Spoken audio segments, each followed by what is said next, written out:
Hello, this is a tutorial on how to set up hot reloading for Hytale mods. First, you need to download this mod called mdev-tools. It's available on CurseForge. I'll have a link in the description. Once you've downloaded it, you need to go to the folder that has your Hytale server.jar and you need to make a new folder called built-in. And then you should put your mod in there.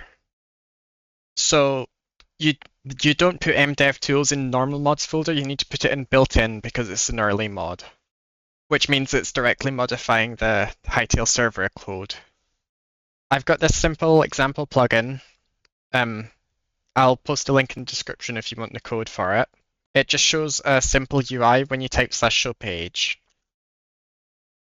One thing is you need to go over to manifest.json and you need to have dependencies and optional dependencies. This mod makes them mandatory, but you can just leave them as empty values if you don't have any. And then go over to your pom.xml or your Gradle file if you're using Gradle.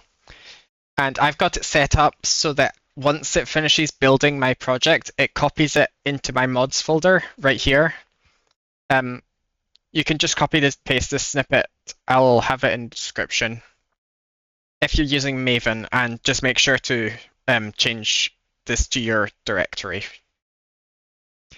Okay, right now when I type /show page, it sends me a message which says UI page shown. So I'm going to go over to here and add a 2 here. So it says UI page shown 2. And then I'm going to build my project. And as you can see in the console, the mod has automatically been reloaded. So if I type the same command again, then it types UI page shown 2. So right now, if I type the show page, you can see the label says my text.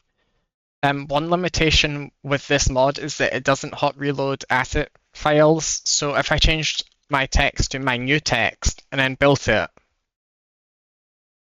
then you can see in console that the asset pack is being reloaded. But if I type the command, then the text doesn't update, which is one limitation, which hopefully they'll fix soon. So if you go over to your server folder and go into config, then com.machinima, and then mdev-tools, then there's a configuration file, which you can just open up in any text editor. And this is all the configuration options for the mod, so if you want to change something with how the mod works, you should be able to find it here. Okay, thanks for watching. Remember to subscribe.